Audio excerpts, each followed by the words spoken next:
Hallelujah. चलिए आंखें बंद करते हैं।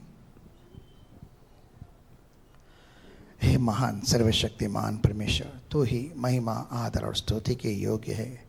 सारा जलाल हम आपके पवित्र नाम को देते हैं और आप ही के नाम को हम ऊंचा उठाकर आपको धन्य कहते हैं। आप सर्वशक्तिमान हैं और आपको छोड़ और कोई परमेश्वर नहीं। आपको छोड़ और कोई योग्य में नहीं कि हम उसकी महिमा या तारीफ करें। पिता, आपका दिल से धन्यवाद करते हैं। हमारी स्तुति आराधना धन्यवाद की भेंटों को स्वीकार करें। इन गीतों के द्वारा तेरी महिमा हो और इस गवाही के द्वारा भी हम तेरी स्तुति करते हैं। पिता, ये सब अद्भुत आश्चर्य कर्म तू अपने बच्चों के लिए नित्य नियम करते रहता और हमारे सब बोझों को उठाकर हमारे जीवन की आप रक्षा सुरक्षा करते रहते हैं। आपका दिल से हम धन्यवाद करते हैं। धन्यवाद करते हैं कि प्रभु तेरे बच्चों ने आज तेरे भवन में तेरी उपस्थिति के अंदर पूर्ण विश्वास और प्रेम का प्रकटीकरण करते हुए तेरे आगे कुछ भेंट लाए हैं। प्रभु, इन भेंटों को आप स्वीकार करें। दशवांश अर्पण और उठाने की भेंटों के तौर और प्रभु जिन्होंने जो कुछ भी दिया है प्रभु, हम दुआ करते हैं उनके जीवन में 100 गुना प्रतिफल 1000 गुना बरकत आए और हर एक के जीवन से निर्धनता का श्राप पूरी तरह से टूटे। कर्ज मर्ज ब्याज बट्टा तंगी मंदी जो कुछ भी दवाई गोली टेस्ट रिपोर्ट के अंदर धन बर्बाद होता है वो सब तेरे लोगों के जीवन को छोड़कर जाता रहे। लेकिन प्रार्थना है प्रभु कि स्वर्ग के जरों के खुले अपना पार आशीष की बारिश जो मसीह में महिमा के धन के अनुसार है तेरे लोगों के जीवन के अंदर आने पाए और तेरे लोग अब्राहम के समान अत्याधिक धनाढ़ हो। जैसे अब्राहम सोने चांदी रुपए पैसे ऊँट गधे नौकर चाकरों के अंदर बढ़ता गया, वैसे ही पिता तेरे लोग भी अब्राहम किसी इस ज़मीन के ऊपर धरती के ऊपर आशीष पाएँ और प्रभु तेरी महिमा के लिए तेरी प्रतिज्ञा तेरे लोगों की जिनमें पूरी हो। हम धन्यवाद करते हैं। अब होने दे तेरी दास के ऊपर तेरी आत्मा का मस्सा और अभिषेक आने दे और तेरी महिमा के लिए हमें और उन बातों के प्रति चिता ताकि प्रभु हम उन बातों को सुनकर अपने मन को न केवल धैर्य दे सके और आभार व्यक्त कर सके। प्रभु तेरे शब्दों को सुनकर हम अपने आप को तैयार भी कर सकें क्योंकि तेरा आगमन निकट है। धन्यवाद करते हैं कि प्रभु आज कलीसिया से जो तेरी आत्मा बातें करने जा रहे हैं हम कान खोलकर सुन रहे और तेरे नाम की बड़ी प्रतिष्ठा हो प्रभु यीशु मसीह के पवित्र नाम से आमीन। आइए एक जोरदार ताली देंगे परमेश्वर के नाम की महिमा के लिए और एक बार फिर भाई हरीश गलानी जी का हम परमेश्वर की वेदी के ऊपर स्वागत करते हैं।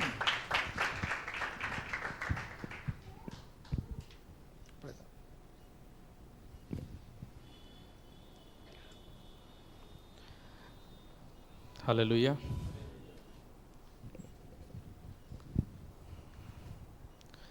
चलिए हम समय को न गंवाते हैं, हम आते हैं प्रकाशित वाक्य की पुस्तक 17वां अध्याय। हम 16 अध्याय तक देख चुके हैं जहाँ पर हमने देखा कि परमेश्वर अपने उन 7 कटोरों को जो उसके आखिरी क्रोध को दर्शाते हैं। यूहन्ना ने देखा कि इन कटोरों के बाद परमेश्वर का जो क्रोध है वह पृथ्वी पर समाप्त हो रहा है।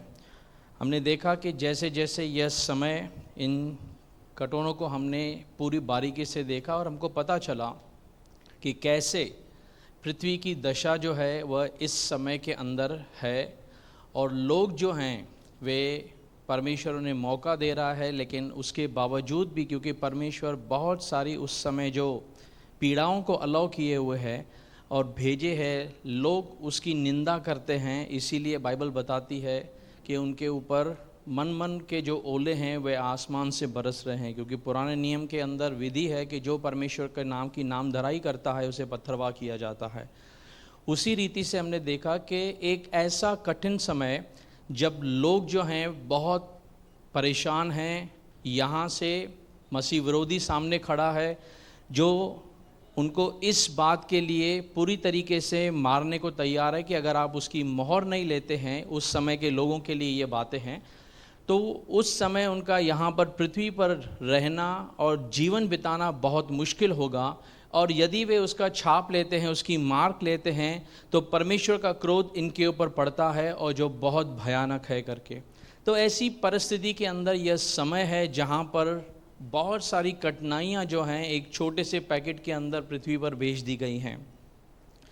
जब हम 17 अध्याय के अंदर आते हैं, यहाँ पर आपको बेबीलोन के विषय में 17 और 18 अध्याय जो है वह बेबीलोन से संबंधित यह परमेश्वर ने बताया है।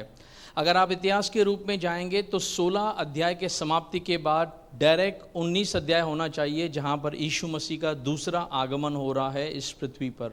जब यीशु अपने लोगों के साथ, अपनी कलीसिया के साथ लौट रहा है पृथ्वी के ऊपर, और इस बात को देखते हुए हम क्रम से जा रहे हैं। लेकिन क्योंकि बीच में ये संदेश दिया गया है एक सिखाने के हिसाब से, क्योंकि एक चीज़ को समझिए, मैंने शुरुआत में आपको बताया था कि परमेश्वर जो है प्रकाशित वाक्य के अंदर क्या करना चाहता है।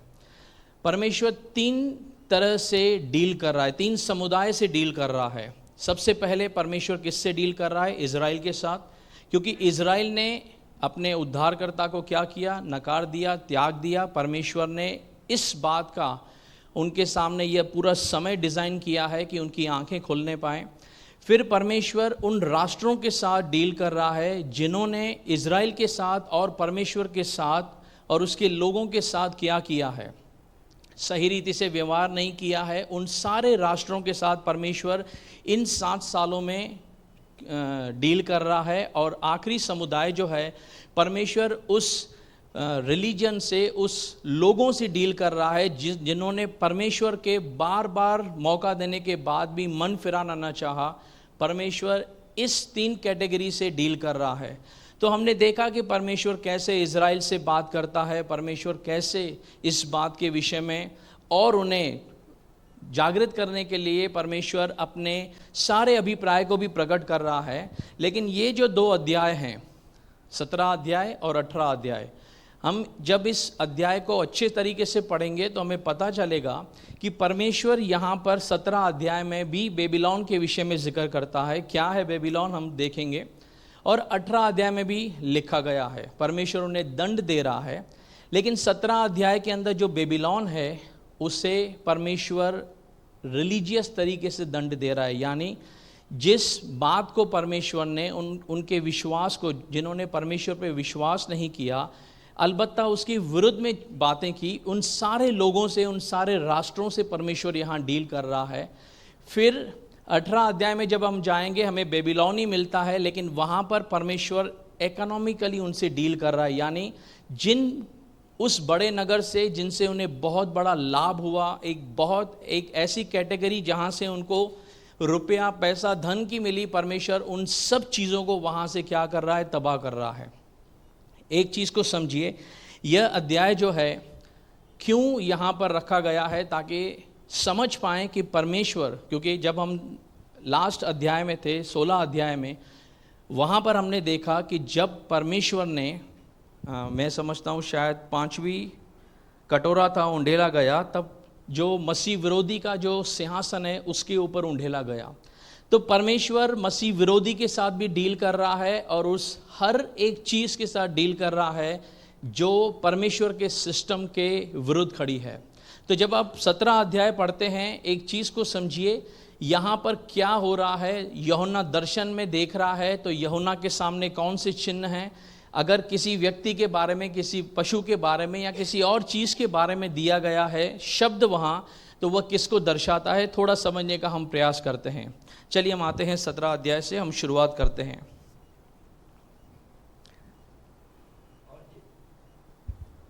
और जिन 7 स्वर्गदूतों के पास वे 7 कटोरे थे, उनमें से एक ने आकर मुझसे यह कहा कि इधर आ, मैं तुझे उस बड़ी वेश्या का दंड दिखाऊं जो बहुत से पानियों पर बैठी है। अब एक चीज़ को समझिए, यूहन्ना जब देख रहा है कि जो स्वर्गदूत के हाथों में वह 7 कटोरे थे, उनमें से एक आके इसको यह बता रहा है कि मैं तुझे उस वेश्या का परिणाम दिखाता हूँ जो क्या लिखा गया है, जो बहुत किस पे बैठी है? सागरों पर बैठी है, पानियों पर बैठी है। अब यह एक सिंबॉलिक लैंग्वेज है, एक चिन्ह के रूप में दिखाई गई परिभाषा है। तो यहाँ पर क्या हो रहा है, थोड़ा हम समझने का प्रयास करते हैं। एक दर्शन सामने यूहन्ना देख रहा है, आगे बढ़िए। जिसके साथ पृथ्वी के राजाओं ने व्यभिचार किया और पृथ्वी के रहने वाले उसके व्यभिचार की मदिरा से मतवाले हो गए थे। तब वह मुझे आत्मा में जंगल को ले गया और मैंने किरमजी रंग के पशु पर, जो निंदा के नामों से छिपा हुआ था और जिसके 7 सिर और 10 सींग थे, एक स्त्री को बैठे हुए देखा।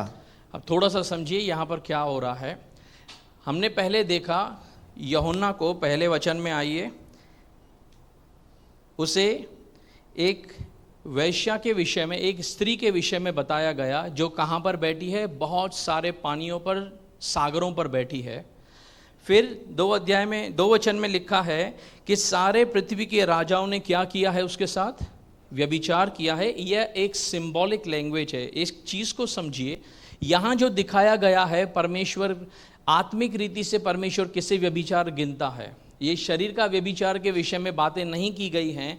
जब कोई परमेश्वर को छोड़कर और किसी चीज़ को अपनाता है, पुराने नियम में आप जाएंगे, वहाँ पर इज़राइल के विषय में लिखा है कि मैंने तुझे अपनी पत्नी के रूप में रखा था, लेकिन तूने मुझसे व्यभिचार किया और तू औरों के पीछे चली गई।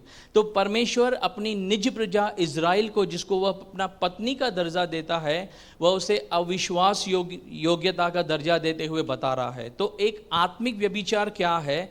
जब एक राष्ट्र, जब एक प्रभु के लोग परमेश्वर के अलावा उसको छोड़ और सबकी क्या करने लगे? इबादत करने लगे, उसकी उपासना करने लगे। आ रहा है समझ में? इसका मतलब जो यहाँ पर दिखाई गई है वेश्या जिसको बताया गया है, इसका मतलब वह क्या करती है? एक चीज़ को समझिए। यह शब्द थोड़ा सा आपको सुनने में कैसा लग सकता है, लेकिन उसका कैरेक्टर समझिए। एक ऐसी औरत जो अलग अलग जगहों से जाती है, अलग अलग लोगों से मिलती है। तो जो सिस्टम, जो इस पृथ्वी का सिस्टम है, परमेश्वर उसको प्रकट कर रहा है। ऐसे लोग जो परमेश्वर के अलावा बहुत सारे जगहों पर जाते हैं, पूरी तरीके से वे परमेश्वर के अलावा सब चीज़ें ट्राई करते हैं, परमेश्वर उनसे डील करने को जा रहा है। उसको परमेश्वर कहता है तुम मेरे अलावा जहाँ जहाँ गए, उसको एक स्त्री के रूप में एक वेश्या का दर्जा दिया गया है। तो चीज़ों को हम समझते हैं पहला, और आगे लिखा है 3 पद के अंदर, पढ़िए।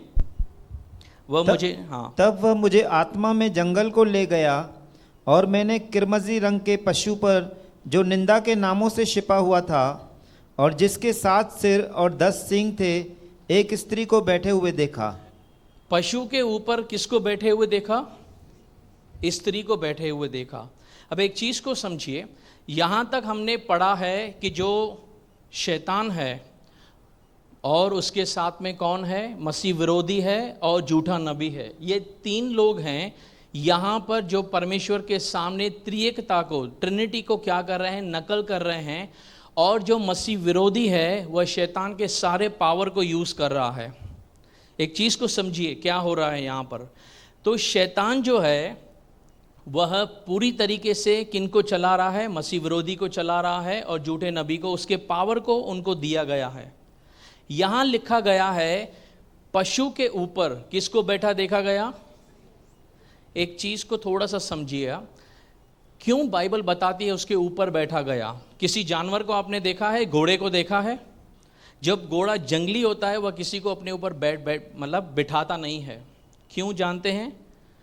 क्योंकि अगर आप किसी जानवर को राइड कर रहे हैं, उसको आप सवारी कर रहे हैं, तो जब तक आप उसको अपने वश में न कर लें वह आपको सवारी नहीं करने देगा। आ रहा है समझ में? कोई भी जानवर, घोड़ा हो, गधा हो, कोई भी हो, जो उसके ऊपर बैठता है वह इस बात का चिन्ह है कि वह जानवर उसके अधीन है। यहाँ क्या दिखाया गया है कि एक स्त्री पशु के ऊपर बैठी है, यानी यह जो स्त्री है यह पशु को क्या किए हुए है? अपने वश में किए हुए है। तो एक चीज़ को समझिए, अब तक हमने क्या देखा है कि शैतान पूरे कंट्रोल में है। यहाँ पर इन 7 सालों में वह अपना अधिकार इस्तेमाल कर रहा है। यह स्त्री कहाँ से आई जो बाइबल बताती है, जो इसको पावर दे रही है, इसको कंट्रोल कर रही है? ब्रदर इसका 18 पद पढ़िए। और वह स्त्री जिसे तूने देखा है वह बड़ा नगर है, जो पृथ्वी के राजाओं पर राज्य करता है। स्त्री कौन है? एक ऐसा बड़ा नगर है जो पृथ्वी के राजाओं पर क्या करता है?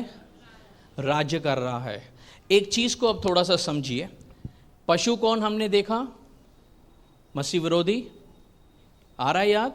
13 अध्याय में हमने देखा कि वह समुद्र में से बाहर आ रहा है। तो मसीह विरोधी जो है, अगर वह पशु है, उसके ऊपर स्त्री बैठी है, तो यह स्त्री कौन है? जिसे तूने देखा वो बड़ा नगर है जो पृथ्वी के राजाओं पर क्या कर रहा है? राज्य कर रहा है। यानी एक चीज को समझिए, यहां पर एक ऐसा राज्य है जो उस समय इतना पावरफुल होगा, जो पहले तो इस मसीह विरोधी को क्या करेगा? अपने अधीनता में चलाएगा। कैसे? आप पूछेंगे भाई कैसे ये हो सकता है? जब हमने इस चीज को पढ़ा था 13 अध्याय में, हमने ये सीखा था कि यहां से 10 राज्य उदय होंगे, फिर उसमें से 7 राजा निकलेंगे। इन 7 राजाओं ने अपना अधिकार किसको दिया? मसीह विरोधी को दिया, और उनका अधिकार लेकर फिर वह आगे बढ़ा। आ रहा है समझ में? तो जब तक उसको अधिकार दे, तब तक वह जो मसीह विरोधी है यह इनके साथ चलने वाला है। अब कैसे चलेगा, थोड़ा सा समझने का प्रयास कीजिए। मान लीजिए हमारे देश का कौन है प्रधानमंत्री? इस समय मोदी जी हैं।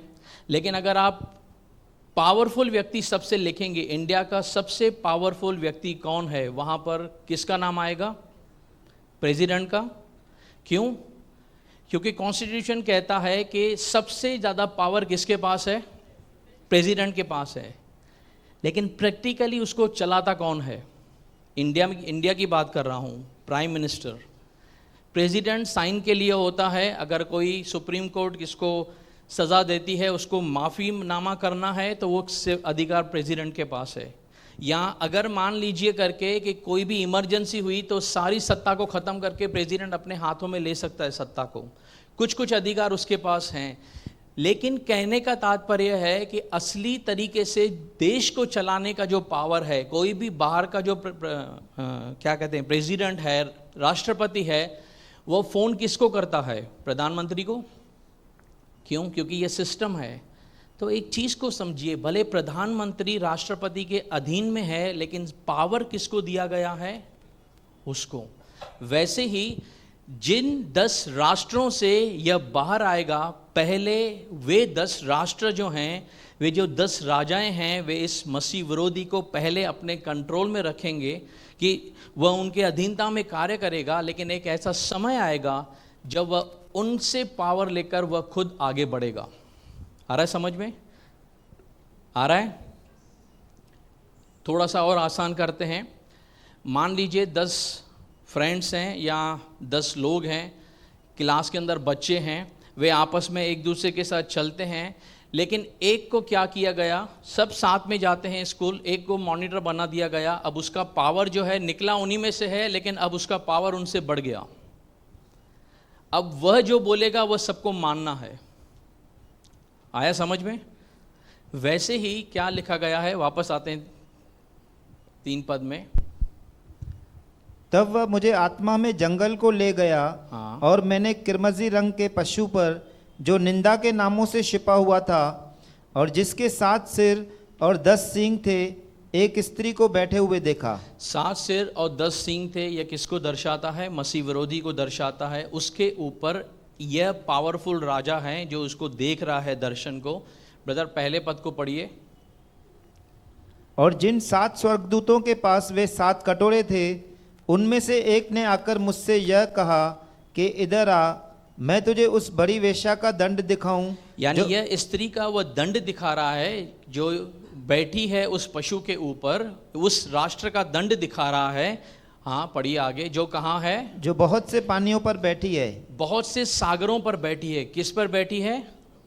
बहुत से सागरों पर। अब इसका 15 पद पढ़िए, हम देखते हैं ये सागर क्या है। फिर उसने मुझसे कहा कि जो पानी तूने देखे, जिन पर वेश्या बैठी है, वे लोग और भीड़ और जातियां और भाषा है। वह पानी क्या है? बहुत सारे लोग हैं, बहुत सारे राष्ट्र हैं और बहुत सारे क्या हैं? भाषा हैं। अब थोड़ा समझिए, एक सिस्टम को यहाँ बताया जा रहा है। वह सिस्टम क्या है? एक पृथ्वी पर पावरफुल राष्ट्र के विषय में बताया गया है।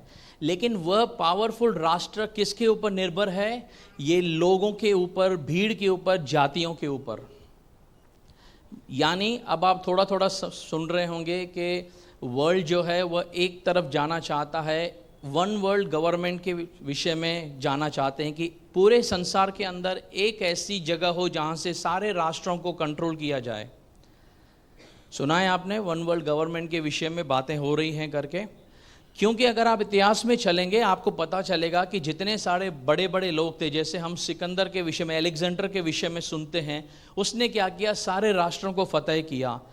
तो एक पावरफुल व्यक्ति का हमेशा से क्या रहता है, सोच के सब कुछ मेरे पास होना चाहिए, होना चाहिए। लेकिन वह कैसे होगा जब उसके पास बहुत सारे लोग होंगे। जब वोटिंग आती है सब लोग हाथ जोड़कर क्या मांगते हैं, वोट मांगते हैं। क्यों वोट मांगते हैं? क्योंकि उनको पता है कि जिसके पास सबसे अधिक वोट होंगे वो क्या होगा, जीतेगा। तो यह जो राष्ट्र है जो पावरफुल है, इसको बहुत सारे लोग चाहिए, बहुत सारे राष्ट्र चाहिए, हर एक भाषा बोलने वाला इसके अधीन होना चाहिए। आ रहा है कुछ समझ में? यानी जितने सारे दुनिया में देश होंगे उनके ऊपर एक राष्ट्र होगा जो कंट्रोल करेगा उन सारे राष्ट्रों को। आया समझ में? आज के तारीख में पावरफुल सब किसको मानते हैं? अमेरिका को। मान लीजिए करके आने वाले समय के अंदर सारे पृथ्वी के लोग जो हैं, कोई एक पावरफुल राष्ट्र उत्पन्न होता है जो कहता है कि सब कुछ मेरे तरीके से होगा करके।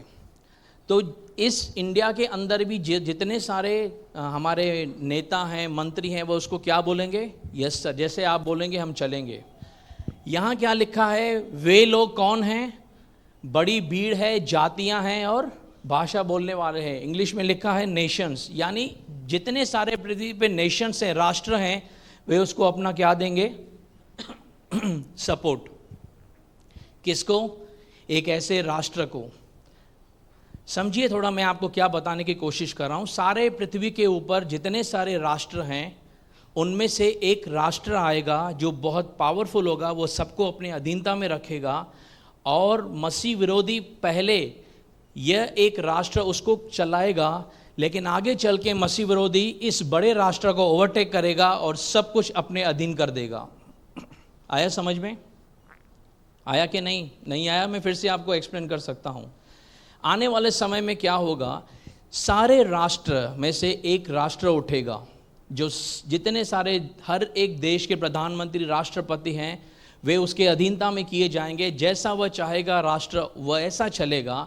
और मसीह विरोधी को यह जो राष्ट्र है, जो स्त्री है, वह पशु के ऊपर बैठी देखी गई। यानी इस राष्ट्र जो है वह मसीह विरोधी को चलाने वाला था। लेकिन आगे जैसे हम पढ़ेंगे तब पता चला कि वह इस स्त्री को भी मारकर वह आगे बढ़ा करके, यानी उस राष्ट्र को जिसने इस मसीह विरोधी को पावरफुल बनाया, अब ये उस राष्ट्र को नीचा करके ये खुद आगे जा रहा है। समझे? अगर ये समझे तो आप 17 और 18 अध्याय समझ पाएंगे। हालेलुया। थोड़ा सा समझने का प्रयास कीजिए क्या हो रहा है यहाँ पर। तो हमने जो देखा एक चिन्ह के रूप में दिखाई जाने वाली बातें हैं जिसको समझना जो है वो ज़रूरी है। हम क्या कहते हैं करके, जब क्रिकेट के अंदर सिक्का उछालते हैं, ये किसको दर्शाता है? टॉस को, कि टॉस हो रहा है। मान लीजिए आप अपने घर के अंदर कोई भी चीज़ है, अगर आपने किसको इमोजी भेजा करके लॉक का, इसका मतलब क्या है? आपका घर लॉक है। आप एक भाषा बताना चाहते हैं एक सिंबल के रूप के अंदर। कभी आपने किसी जिसको बोलना नहीं आता है उसको बात करते देखा है? जो सुन नहीं पाता है, कैसे बात करते हैं? वे हाथों से बातें करते हैं। वे एक लैंग्वेज सीखते हैं जो उनको बताया जाता है। यहाँ पर यूहन्ना एक दर्शन को देख रहा है। क्यों जानते हैं? क्योंकि यूहन्ना के पास कंप्यूटर नहीं था। यूहन्ना के पास आधुनिक तरीके से चीज़ों को बताने के लिए कोई नहीं था। मान लीजिए अगर यूहन्ना बताए कि मैंने एक एरोप्लेन को देखा, कैसे बताएगा यूहन्ना? बता सकता है? बता सकता है क्या? क्यों? क्योंकि उसने देखा ही नहीं एरोप्लेन। अगर परमेश्वर को समझाना है यूहन्ना को कि एक एरोप्लेन हवा में उड़ेगा, तो यूहन्ना समझेगा कैसे? समझेगा क्या? नहीं समझेगा। मान लीजिए यूहन्ना को बताया गया कि एक बुलेट ट्रेन इतना रफ्तार से जाएगी, यूहन्ना कैसे समझ पाएगा? समझ पाएगा? चलिए मैं आपको एक चीज़ बोलता हूँ, मंगल ग्रह पर कितनी सारी बिल्डिंग्स हैं आप बता सकते हैं? क्यों? क्योंकि आपको पता नहीं है। तो जो चीज़ हमको पता नहीं है उसको हम कैसे पास ऑन करेंगे? उसको पास ऑन करना बहुत मुश्किल है। इसीलिए परमेश्वर की आत्मा ने एक सिंबॉलिक लैंग्वेज दिखाया करके, जो इस चीज़ को समझना है करके कि उस समय में बहुत सारे राष्ट्र होंगे, लेकिन उन राष्ट्रों में एक पावरफुल राष्ट्र उठेगा। उस पावरफुल राष्ट्र को पहले तो मसीह विरोधी को वो कंट्रोल करेगा, लेकिन आगे वही पावरफुल राष्ट्र को नीचा करके मसीह विरोधी खुद आगे बढ़ेगा और सारी दुनिया पर कंट्रोल करेगा।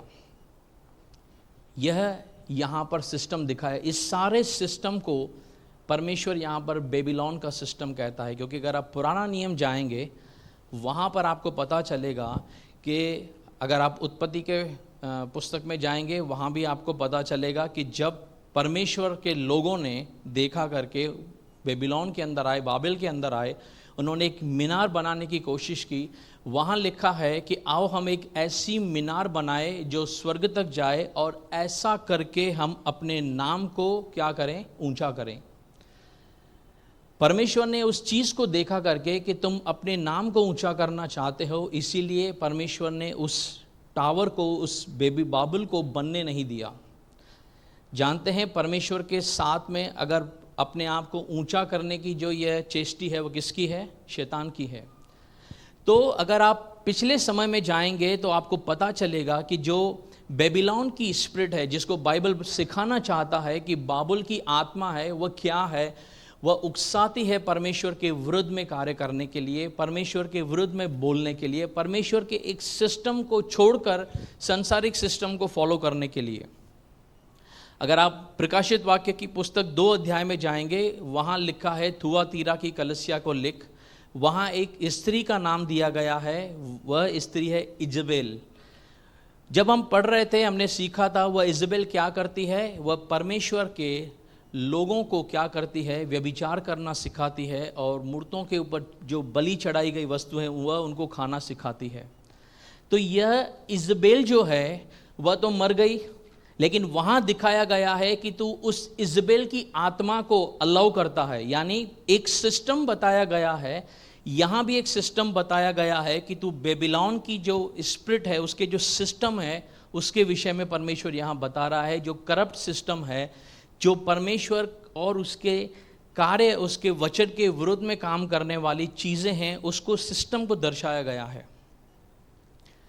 यानी एक तरफ परमेश्वर है और सामने हर एक वह सिस्टम जो परमेश्वर को उलट देता है, उस सिस्टम के विषय में परमेश्वर बता रहा है कि मैं इसका न्याय कर रहा हूँ।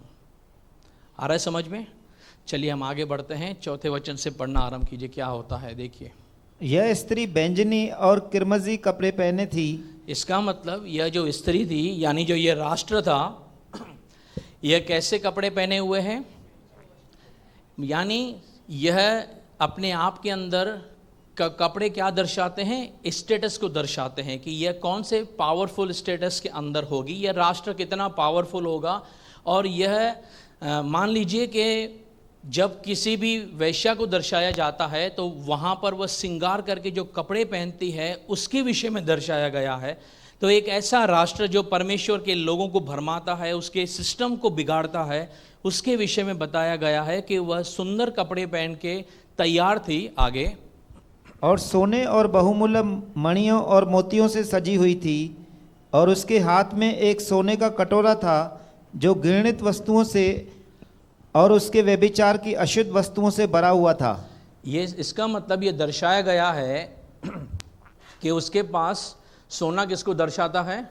बहुमूल्य मणि को दर्शाता है, वैल्यूबल्स को दर्शाता है। उसके पास चीज़ें हैं, कुछ ऐसी हैं, लेकिन वह घृणित वस्तुएं और व्यभिचार से अशुद्ध किया गई है। यानी वह राष्ट्र जो है, जो आने वाले समय में पावरफुल पकड़ेगा, वह परमेश्वर के सिस्टम के पूरा विरुद्ध कार्य करने वाला होगा। आगे, और उसके माथे पर यह नाम लिखा था, भेद बड़ा बाबुल, पृथ्वी की वेश्याओं और घृणित वस्तुओं की माता। क्यों मैंने आपको बताया कि यह बाबुल के विषय में है? यह बाबुल की आत्मा के विषय में बताया गया है। बहुत सारे लोग कहते हैं कि यह बेबीलोन जो है उसके विषय में है, क्योंकि बेबीलोन राष्ट्र अब है नहीं करके इराक के आसपास इराक को यह दर्शाया गया है।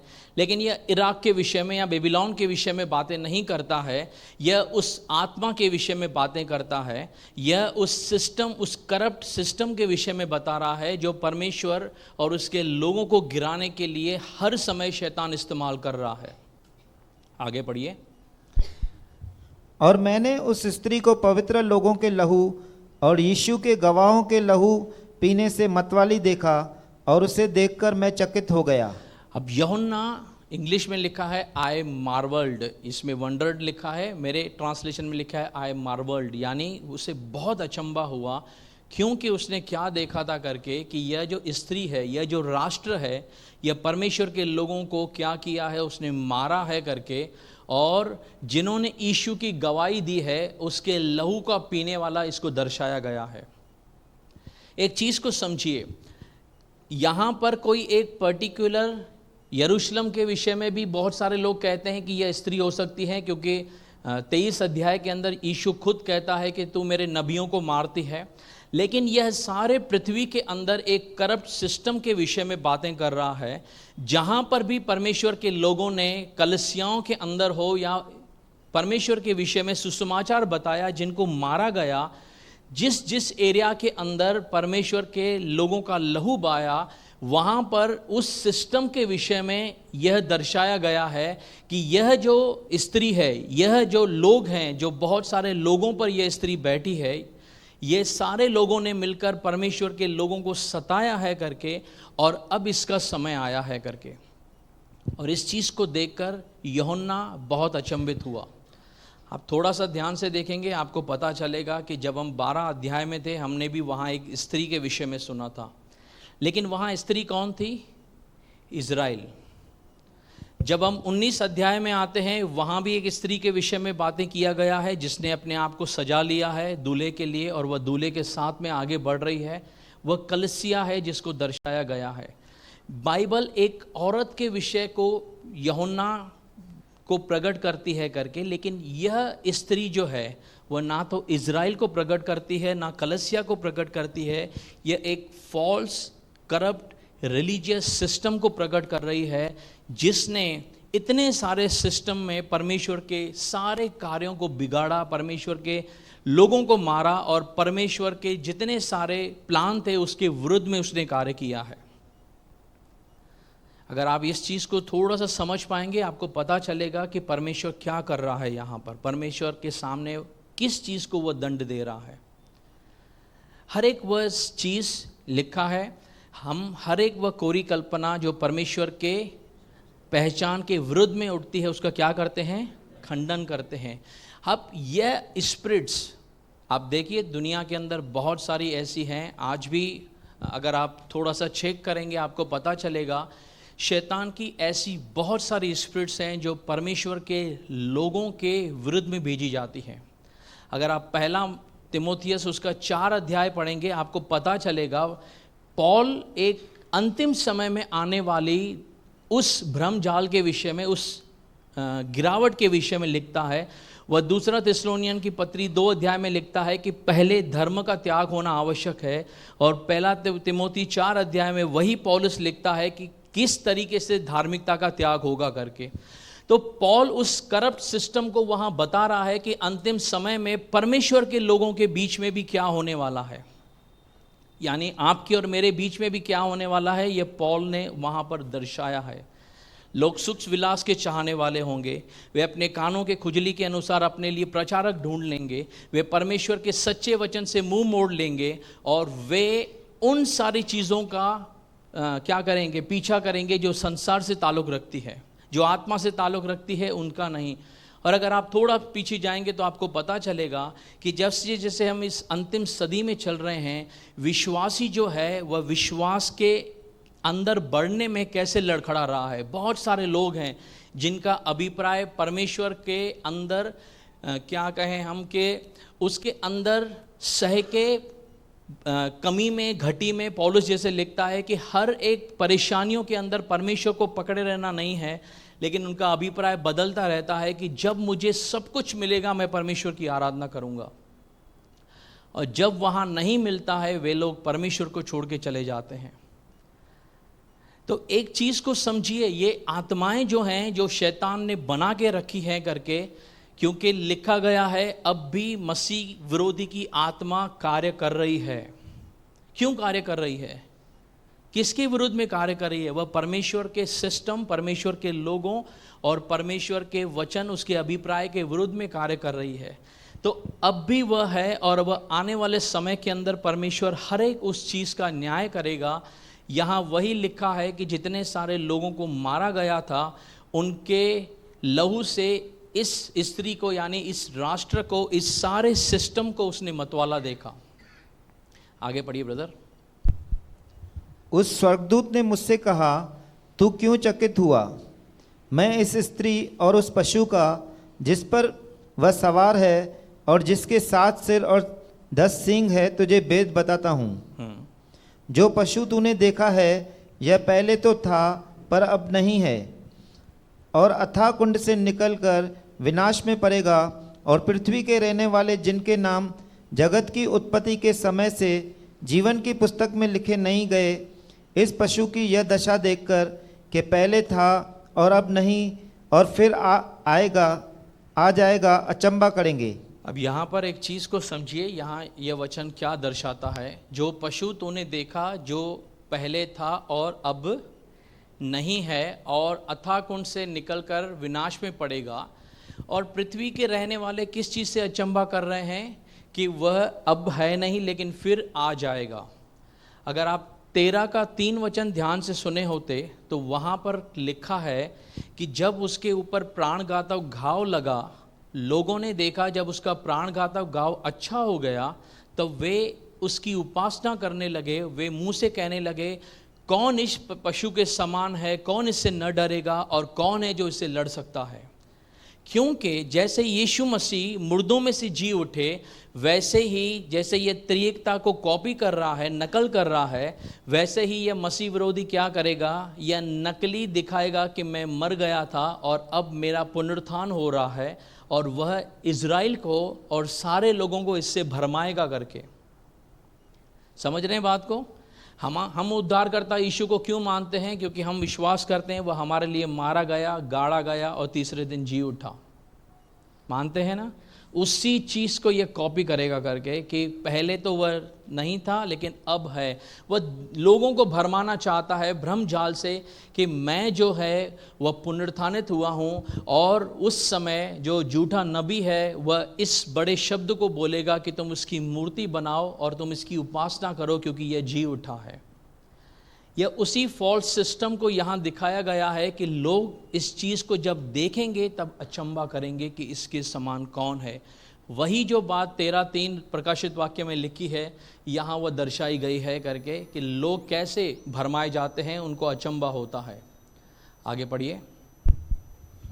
उस बुद्धि के लिए जिसमें ज्ञान है यही अवसर है, वे 7 सिर 7 पहाड़ है जिन पर वह स्त्री बैठी है। ये 7 सिर 7 पहाड़ हैं जिन पर यह बैठी है। अब अमूमन यह गिना जाता है कि जो यूरोपियन कंट्रीज़ है वहाँ पर यह ज्योग्राफिकली बताया जाता है क्योंकि 7 पहाड़ 7 हिल्स जो हैं वह उसी एरिया के अंदर है। और स्कॉलर्स ऐसे कहते हैं कि जो मिडिल ईस्ट का पार्ट है, यूरोप का पार्ट है, जहाँ पर 10 राष्ट्र हैं जहाँ से मसीह विरोधी आने वाले समय के अंदर निकलेगा। और यह बताया गया है कि यह स्त्री जो है जिस पर बैठी है, अब हमने पहले पढ़ा था कि जो 7 पहाड़ों पर बैठा है यह मसीह विरोधी के बारे में बताया गया है। उसके ऊपर कंट्रोल करने वाला एक राष्ट्र है, वह स्त्री है जो सारे लोगों का पावर लिए हुए है। थोड़ा चीज़ों को समझिए, हो क्या रहा है आगे। और वे 7 राजा भी है, 5 तो हो चुके हैं और एक अभी है और एक अब तक आया नहीं, और जब आएगा तो कुछ समय तक उसका रहना भी अवश्य है। अब यूहन्ना जिस चीज़ को देख रहा था ना, इसको थोड़ा समझेंगे तो आपको आसानी हो जाएगी। जब परमेश्वर यूहन्ना को बता रहा है, वह इसको बता रहा है कि जो ये राजा हैं वह क्या हैं, उसके विषय में ये बातें लिखी गई हैं। कितने राजा? 7 राजा, 5 क्या हैं? हो चुके हैं और एक अभी है, यानी 5 पहले हो चुके हैं यूहन्ना से, एक वर्तमान में है और एक अभी तक आना बाकी है, और जब आएगा तो सब कुछ समय तक उसका रहना अवश्य है। एक इस चीज़ को अब समझिएगा, यूहन्ना क्या यहाँ पर देख रहा है, क्या यूहन्ना को बताया गया है करके, कि क्यों यूहन्ना को यह समझाना बहुत ज़रूरी है। पहले अगला वचन पढ़िए, फिर हम आते हैं वापस। और जो पशु पहले था और अब नहीं, वह आप 8वां है। जो पशु पहले था अब नहीं, वह कौन है? कौन है? यानी 7 के बाद यह 8वां होगा आगे। और उन 7 में से उत्पन्न हुआ। किन में से उत्पन्न होगा? उन 7 में से उत्पन्न होगा और विनाश में पड़ेगा। वह उसका भी विनाश होगा, यानी 7 राष्ट्रों का भी विनाश होगा, लेकिन इसका भी विनाश होगा करके। वापस आइए 10 पद के अंदर। हाँ, वे 7 राजा भी हैं, 5 तो हो चुके। ब्रदर पेपर वाला लगाइए क्लिप ज़रा। अब एक चीज़ को देखिए यहाँ पर क्या है, मैं आपको जस्ट समझाना चाहता हूँ यूहन्ना ने क्या देखा था करके।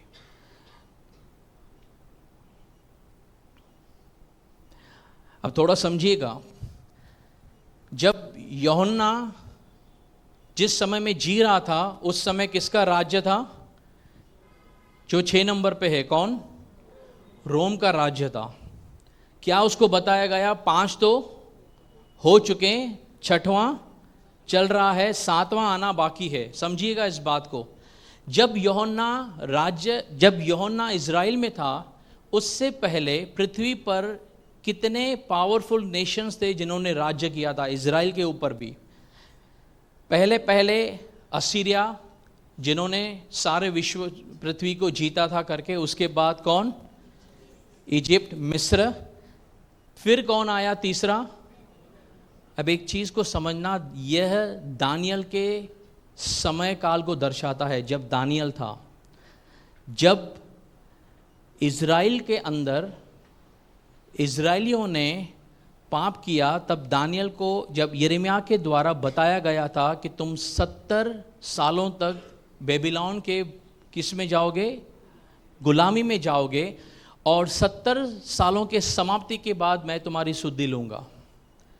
उस समय बेबीलोन का जो राजा था वह इज़राइल के ऊपर आता है, चढ़ाई करता है और सब कुछ लूट के लेके चला जाता है। और वह 3 पड़ाव के अंदर उसने वहाँ से लोगों को बुलाया था। तो यह दानियल का समय था। यही दानियल के विषय में भी लिखा है वहाँ पर, जब दानियल दर्शन को देखता है। लेकिन यूहन्ना के विषय में हम बात करते हैं। तीसरा कौन था? बेबीलोन था, जिसने सारे उस समय पावरफुल राष्ट्र थे। उसके बाद बेबीलोन को हराकर मादी फरीसी जो थे उसका राज्य आया, दारा राजा, जिसके विषय में हम दानियल में पढ़ते हैं करके। फिर इसको नीचे करके आगे ग्रीस यानी यूनान आया। अगर आपने इतिहास में पढ़ा होगा, एलेक्जेंडर द ग्रेट, वह सिकंदर पौरुष, जिसने सब कुछ फतेह कर दिया। और जब वह अपनी जवानी में मर रहा था, तब उसने अपने हाथों को खोल दिया कि मैं खाली आज जा रहा हूँ, इससे सीखो करके कि मैं अपने साथ कुछ नहीं लेके जा रहा हूँ। उसके बाद रोम एम्पायर आता है, जो उस यूनान को, ग्रीस को पूरी तरीके से क्या करता है, उससे पावरफुल होता है। वह उसको, किस समय की बात है? जब यीशु मसीह आए थे, तभी रोम का साम्राज्य था जो बहुत पावरफुल थे। और उस समय रोम ने सारे लगभग विश्व पर कब्जा बना दिया था करके। यूहन्ना को बताया गया कि तुझसे पहले 5 हो गए हैं, अभी 6वां चल रहा है, एक आना क्या है? क्या है? लेकिन वह अभी तक आया नहीं है। क्यों? क्योंकि यीशु मसीह के बाद 30-40 सालों में रोम ने क्या किया? इज़राइल को पूरी तरीके से तबाह कर दिया। इज़राइल राष्ट्र नक्शे से गायब हो गया और करीबन 1850 सालों तक इज़राइल का पता नहीं था करके। उसके बाद 1948 में, यानी आज से करीबन 70-75 साल पहले, इज़राइल वापस आता है।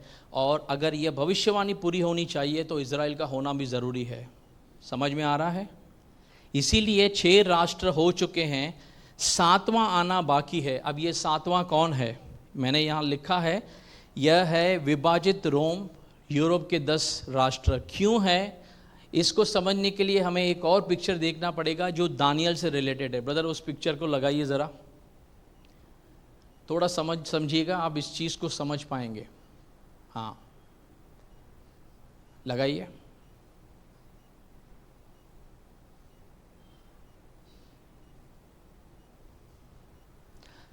थोड़ा सा अगर जूम कर सकते हैं। और हाँ, जब दानियल ने स्वप्न देखा था तब परमेश्वर ने उसे दिखाया था करके कि 4 राष्ट्र के विषय में वहाँ पर बातें की गई थी। अगर आप इस चीज़ को पढ़ेंगे दानियल 2 अध्याय के अंदर, आपको पता चलेगा परमेश्वर ने उसको क्या बताया था। जब बेबीलोन का राष्ट्र चल रहा था कि पहला राष्ट्र होगा सोने के जैसा, उसका सर कैसे होगा, सोने के जैसा होगा। और इसके बाद यह जो आप देख रहे हैं उसकी छाती वाला पोर्शन, उसको बताया कि यह चांदी के जैसा होगा जो तेरे बाद आएगा। यह बेबीलोन का राष्ट्र था। उसके जाने के बाद जो हमने मादी फरीसी का राष्ट्र देखा, यह दर्शन में उसे दिखाया गया। उसके बाद उसकी कमर का जो पोर्शन था वह पीतल का दिखाया गया। यह स्वप्न देखा था नबूकदनेस्सर ने, जिसका इंटरप्रिटेशन दानियल कर रहा है कि जो तूने राजा स्वप्न देखा, परमेश्वर तुझे बताना चाहता है कि पृथ्वी के कैसे राष्ट्र अंतिम समय में होंगे। और राष्ट्र जो सोने का है वह तू है, लेकिन तेरे बाद में आने वाला राष्ट्र तुझसे तेरा सारा अधिकार छीन लेगा। और फिर कैसे कैसे पृथ्वी आगे बढ़ेगी। दानियल के समय में परमेश्वर ने यह चित्र उसे बताया था। यह कौन है? पीतल से बना हुआ। इसको देखिए, यह पीतल से बना हुआ है जो दर्शाता किसको है? ग्रीस को, यूनान को, जो पावरफुल है। किससे? चांदी से पावरफुल है। और आप इतिहास पढ़ेंगे आपको पता चलेगा कि एलेक्जेंडर ने, पौरस सिकंदर ने कैसे बड़े तरीके से सारी दुनिया को फतेह किया था। कोई चीज़ उसने छोड़ी नहीं थी। और उसके बाद आता है, उसको दिखाया गया कि जो उसकी टांगे हैं नीचे जो दर्शन में देखा वह लोहे की हैं। लोहा पीतल से ज़्यादा मजबूत माना जाता है। और यही है रोम एम्पायर जो बाद में आया, जिसने यूनान को हराया और सारे पृथ्वी के ऊपर कब्जा किया। उस समय जब दानियल ये दर्शन देख रहा था, जो ये 4 राष्ट्र उसको दिखाई दिए, उससे पहले 2 राष्ट्र ऑलरेडी हो चुके थे। वह है असीरिया और मिस्र। समझिएगा इस बात को। यानी दानियल के समय में भी 6 राष्ट्र उसने पहले से देख लिए थे। लेकिन दानियल कहाँ था? बेबीलोन और मादी फरीसी के बीच में। क्योंकि दानियल अपने समय में उसने बेबीलोन को देखा। बेबीलोन के बाद मादी फरीसी आए और वहीं तक दानियल मर गया। हालेलुया। समझ रहे हैं? थोड़ा सा कठिन है लेकिन आपको समझना पड़ेगा, क्योंकि ये पिछले नियम से जुड़ी हुई चीज़ें हैं। उसके बाद यहाँ पर नीचे क्या दर्शाया गया? दानियल देखता है उसके पैर में कितनी उंगलियां हैं? आपके पैर में कितनी उंगलियां हैं? दोनों में हैं 10। दानियल ने देखा कि जब उसके पैरों को परमेश्वर ने दिखाया तो उसके पैर जो थे वह लोहे के थे ज़रूर, लेकिन उसमें रेत मिक्स की गई थी। क्या मिक्स की गई थी? रेत मिक्स किया हुआ उसने देखा। और उसको समझाया गया कि जो अंतिम राष्ट्र होगा वह उस रोम के समान ताकतवर होगा, लेकिन रेत के समान उसके अंदर मिलावट होगी। आ रहा है समझ में? लोहे के जैसा मजबूत होगा, लेकिन रेत उसके अंदर दिखाई दी, उसमें मिलावट होगी। और एक पत्थर आसमान से आएगा और इसके पैरों को चकनाचूर करेगा, और यह मूर्ति जो है वह क्या हो जाएगी? गिर जाएगी। और यह पत्थर कौन है? यह यीशु मसीह है जो आएगा। और लेकिन यह 10 उंगलियां जो हैं ये 10 राष्ट्रों को दर्शाती है। जो मैंने आपको कहा, यह मिडिल ईस्ट का, यूरोप से आने वाले 10 राजा हैं जिसको हमने पढ़ा। ये 10 राजा आएंगे, ये रोमन एम्पायर से, क्योंकि इस समय रोमन एम्पायर डिवाइडेड है और यूरोप के अंदर विभाजित है। तो अमूमन स्कॉलर्स कहते हैं कि इसी एरिया से मसीह विरोधी बाहर आएगा। और जब वह बाहर आएगा, पहले तो यह राष्ट्र उसे अपनी ताकत देंगे, यह ताकत का इस्तेमाल करेगा, लोगों को मारेगा। लेकिन जब यीशु मसीह आसमान से आएंगे, बाइबल कहती है यह इसके पैरों को चकनाचूर करेंगे, इसके सारे पावर को ख़त्म करेगा। और 2 थिस्सलुनीयन 2 अध्याय उसके 8 वचन में लिखा है कि वह अपने आगमन के तेज से मसीह विरोधी को भस्म कर देगा। यही 11:4 यशाया में भी लिखा है। हालेलुया। समझ रहे हैं कुछ क्या हो रहा है? अगर इस चीज़ को समझ पाएंगे, यह हजारों सालों से परमेश्वर ने जो भविष्यवाणियां की हैं उसका एक क्या है, जोड़ है। दानियल के समय में 4 हो चुके थे, चलिए काम नहीं कर रहा। दानियल के समय में ये 4 हो चुके थे, 2 पहले ऑलरेडी थे, 6 7वां आना बाकी है। चलिए वापस आते हैं हम अब जहाँ पर छोड़े थे। हाँ, एक और पिक्चर है ब्रदर, लगा दीजिए आपको, ठीक है, ये आप देख सकते हैं अलग से, फिर से वही चीज़ है। नेक्स्ट, ये चीज़ जो है इसको थोड़ा समझ लीजिए, ये क्या है। ये दानियल के 2 अध्याय से, 7 अध्याय से, 8 अध्याय से और 11-12 अध्याय से लिया हुआ पिक्चर है। दानियल ने अलग अलग समयों पर अलग अलग दर्शन देखे, लेकिन वह दर्शन एक ही बात के ऊपर जाकर ख़त्म होते हैं कि जो राष्ट्र आएंगे, जो राज्य आएंगे, मसीह विरोधी आएगा और फिर यीशु मसीह का आना है। यह सब के सब दर्शन दानियल की पुस्तक में लिखे हैं। अगर आप दानियल को अच्छे से समझ जाएंगे, आपको इन 7 सालों के विषय में बहुत सारी जानकारी मिल जाएगी। क्लियर? हो सकता है अगर पॉसिबल हुआ तो हम इसको जो जा रहा है रिकॉर्डिंग उसमें डाल देंगे करके। चलिए हम वापस आते हैं जहाँ पर हमने छोड़ा था कि जो तू राष्ट्र देख रहा है 5 हो चुके हैं, 6ठा अभी तेरे सामने है और उसके बाद 7वां आना बाकी है। पढ़िए ब्रदर। और जो 10 सिंह तूने देखे वे 10 राजा है, जिन्होंने अब तक राज्य नहीं पाया, पर उस पशु के साथ घड़ी भर के लिए राजाओं का सा अधिकार पाएंगे। ये सब एक मन होंगे, ये सब एक मन होंगे। ये सारे राष्ट्र अंतिम समय में इकट्ठा होंगे करके लास्ट में परमेश्वर के अभिप्राय के विरुद्ध में आगे, और वे अपनी अपनी सामर्थ और अधिकार उस पशु को देंगे। वे अपनी अपनी सामर्थ और अधिकार किसको देंगे? मैंने आपको क्या बताया, यह राष्ट्र जो हैं यह पहले किसके ऊपर बैठे हैं? सारे लोगों के ऊपर बैठे हैं। यह पावरफुल राष्ट्र है, यह मसीह विरोधी को पहले कंट्रोल किए हुए है, लेकिन अब यह अपना पावर मसीह विरोधी को दे रहे हैं कि तुम आगे बढ़ो और हम आप अपना सारा सिस्टम आपको दे रहे हैं आगे। ये मेमने से लड़ेंगे। किससे लड़ेंगे? किससे लड़ेंगे? मेमना कौन है? प्रभु यीशु मसीह से लड़ेंगे आगे, और मेमना उन पर जय पाएगा। मेमना उन पर जय पाएगा, क्योंकि बाइबल हमने पढ़ा था, मिकाइल और उसके स्वर्गदूत उससे लड़े और वह उनसे हार गया, जीत नहीं सका। मैंने आपको पहले भी ये बात बताई है। एक चीज़ को याद रखिएगा, अगर आप कभी भी प्रार्थना करने बैठते हैं और आपको डर लगता है, एक चीज़ याद रखिएगा, जितने सारे स्ट्रॉन्ग बंधन हो, जितने सारे बहुत कठिनाइयाँ हों, उनको टूटना आवश्यक है, क्योंकि कोई चीज़ यीशु मसीह के सामने नहीं टिक सकती है। बाइबल कहता है हर एक घुटना टिकेगा, हर एक ज़बान अंगीकार करेगी कि तू प्रभु है करके। तो जब आप परमेश्वर में जड़ पकड़ रहे हैं, आगे बढ़ रहे हैं, आपकी प्रार्थनाओं में कहीं विलंब होता है, एक चीज़ को याद रखिएगा कि शैतान को आप बड़ा करके देखेंगे, वह इतना नहीं है बड़ा, वह नीचे गिराया, वह कितना भी पावरफुल, उसके पास 10 राष्ट्रों का पावर होने दो, लेकिन आपके साथ और मेरे साथ जो अंदर खड़ा है, लिखा है, वो उससे अधिक पावरफुल है।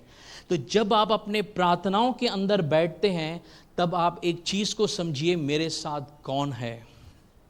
अगर आपको पता चले यहीं पर आप बैठे हैं और आपको अमेरिका के राष्ट्रपति का कॉल आ जाए, कोई तुमको सताता है, मेरे को बोलना मैं क्या करता हूँ, आप कैसे रिएक्ट करेंगे? एक घबराए हुए व्यक्ति के समान कि एक स्ट्रांग व्यक्ति के समान? क्यों? क्योंकि अमेरिका का राष्ट्रपति आपके साथ है, जिसने दुनिया को बनाया वो मेरे और आपके साथ है। तो शैतान के सामने प्रकट कीजिए वह स्ट्रांगनेस कि तू कुछ नहीं कर सकता है और हम परमेश्वर के अंदर सब कुछ कर सकते हैं। तो जब हम बाइबल पढ़ते हैं, जब हम अंतिम समय में जी रहे हैं, हो सकता है थोड़े समय के लिए आपके सामने चैलेंजेस आएँ, लेकिन परमेश्वर के साथ ईमान से चलते रहिए, वह हर एक परिस्थिति में आपका सर कभी नीचा नहीं होने देगा।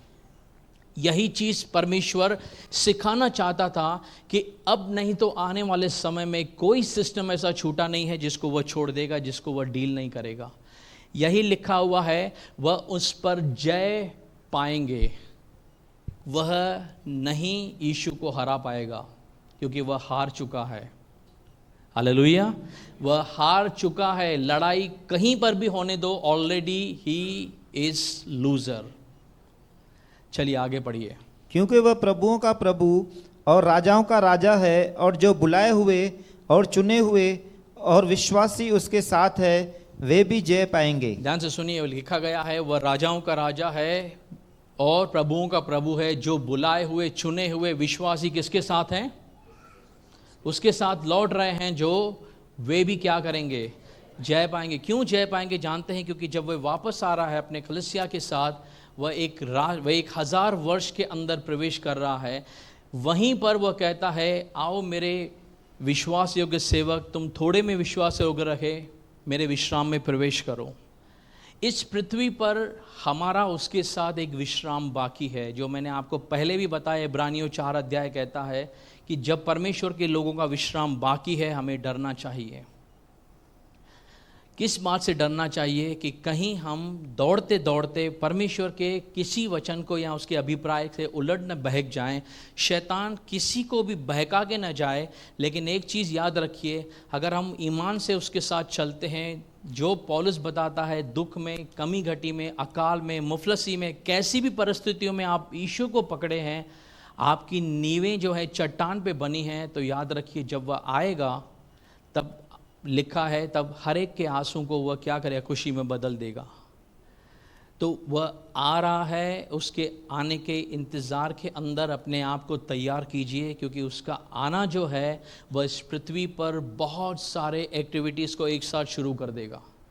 चलिए आगे पढ़िए।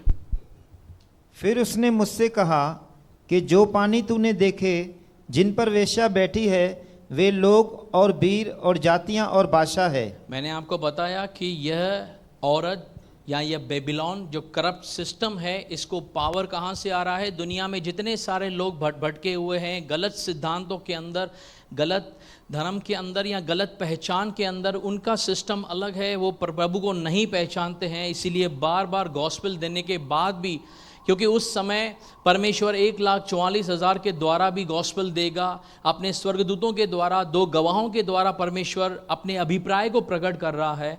परमेश्वर आखिरी पड़ाव तक लोगों को संदेश दे रहा है मन फिराव का।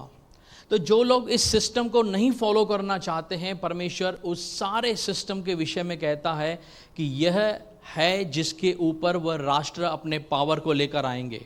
आगे।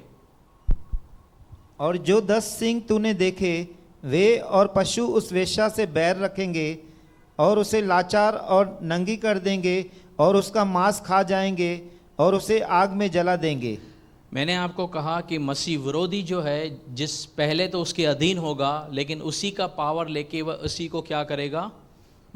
नीचा करके आगे बढ़ेगा। हमने क्या देखा? जो 10 सिंह तूने देखे, यानी मसीह विरोधी को जिसको देखा, वे और पशु उस वेश्या को, यानी जो पहले उनके ऊपर बैठी थी, वे उससे क्या करेंगे? उसके बाद बैर रखेंगे, वे उसे लाचार और नंगी कर देंगे और उसका मांस खा जाएंगे। यानी जब यह आगे बढ़ेगा, जिसके द्वारा उसको समर्थन मिला है, पावर मिला है, यह उसी को क्या करेंगे? नीचा करते हुए यह आगे बढ़ेगा।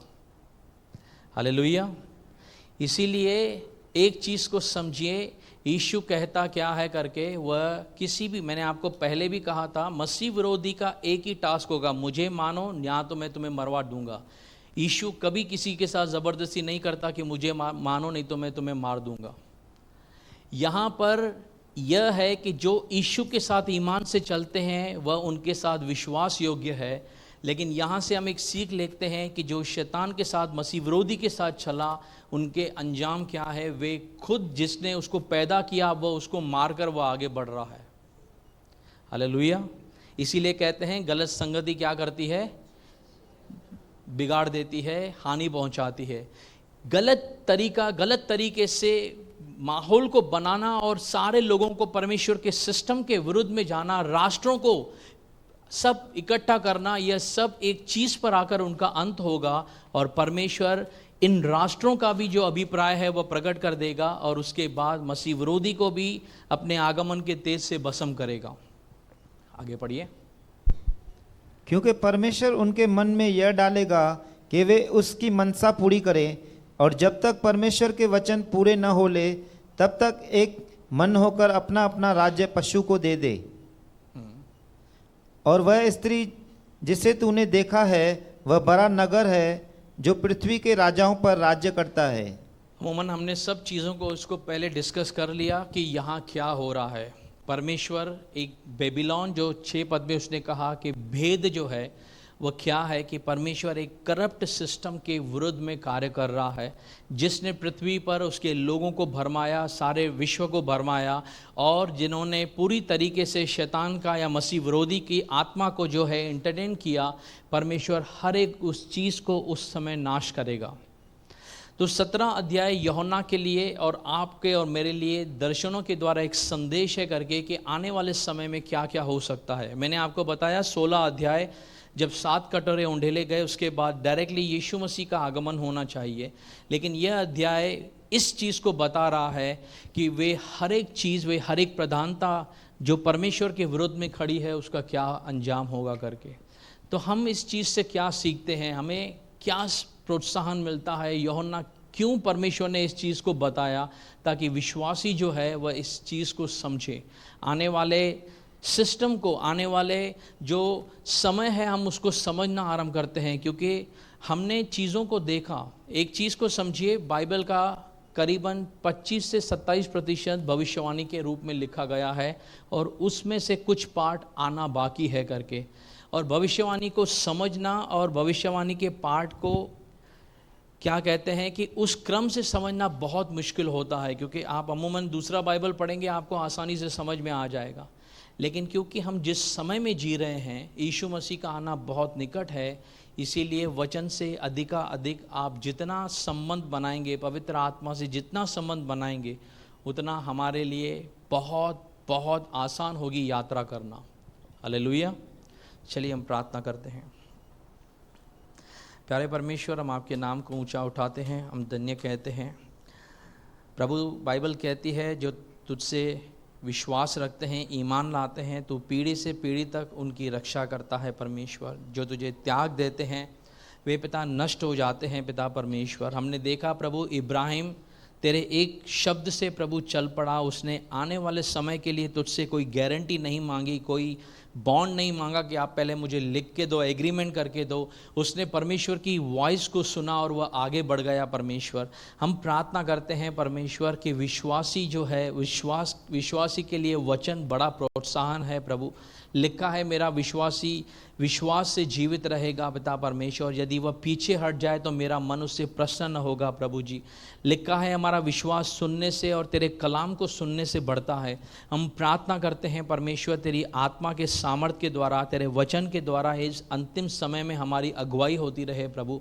हम दुआ करते हैं, प्रार्थना करते हैं प्रभु जी कि इस समय प्रभु क्या हो रहा है आत्मिक माहौल के अंदर, संसार के माहौल के अंदर, हमें डिसर्नमेंट दे पिता परमेश्वर, ताकि हम पहचान सकें परमेश्वर कि तेरा आना कब हो रहा है प्रभु। तूने हमें अगले अध्याय के अंदर सिखाया 16 में कि देख मैं चोर के समान आता हूँ।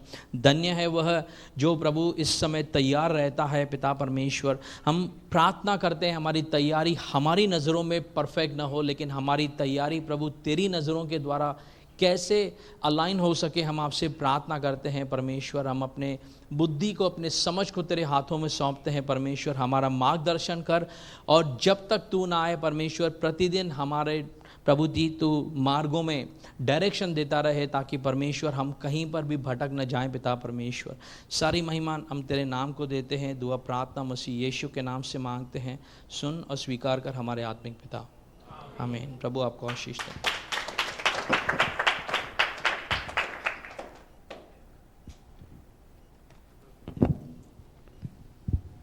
हालेलुया।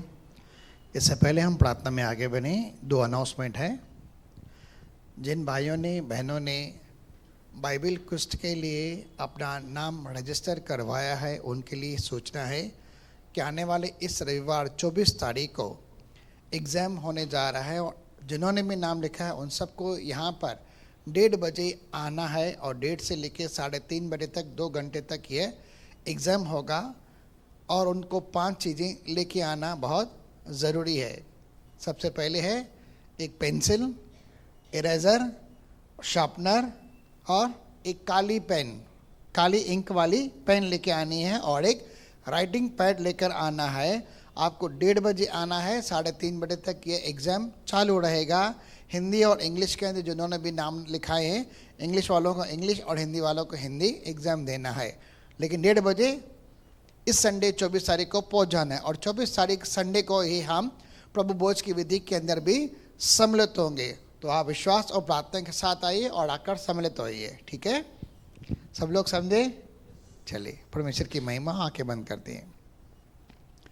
पवित्र पिता परमेश्वर, प्रभु यीशु मसीह के महान और सामर्थी नाम से मनुष्य जाति के और संसार के सारे बोझों को उठाना प्रभु तेरी ओर से होता है, क्योंकि आप सर्वशक्तिमान परमेश्वर है। इस स्थान पर हम दुआ करते हैं, जितने भी भाई, जितने भी बहन, प्रभु जितने भी बच्चे जिन जिन परेशानियों के अंदर हैं, दुखों में हैं, पीड़ाओं में हैं, कर्जों हैं, मर्जों में हैं, या मेरे खुदा तकलीफ़ों में हैं, या कार्य व्यापार के प्रति है, या अपने स्वास्थ्य के लिए, अपने जीवन की शांति के लिए, निद्रा के लिए, प्रभु हम प्रार्थना करते हैं इनके सारे बोझ आप उठाएं पिता मसीह यीशु के नाम से, और तेरी दया, कृपा और अनुग्रह के द्वारा आज तेरी आत्मा के अभिषेक और सामर्थ के द्वारा सारे जुए, बंधनों और शैतान के कामों को नाश करने के लिए न केवल तेरे लहू के छिड़काव को तेरे बच्चों पर आने दे, कलीसिया को धो दे पिता। लेकिन प्रार्थना करते हैं कि उस अभिषेक के द्वारा सब जुए बंधन में तोड़े जाएं, और मसीह यीशु के नाम से हम सब की सारी गलती, गुनाह, सारे पाप अपराध भी माफ़ हों, और यीशु मसीह तेरे कोड़े खाने से हर एक शरीर में चंगाई मिले, सारे रोग, सारी कमजोरियां, सारी बीमारियां जाती रहे, मन के ऊपर राज्य करने वाली सारी निराशाएं और प्रभु बोझ पूरी तरह से दूर होने पाए, और यीशु मसीह के नाम से तेरी ईश्वर की शांति और आनंदी हर एक के सर पर, हर एक के हृदय में, हर एक के मन पर राज्य करने पाए, और तेरी महिमा के लिए तेरी पवित्र आत्मा से हर एक जन भावित हो और प्रभु सामर्थ पाकर आशीषित रहे।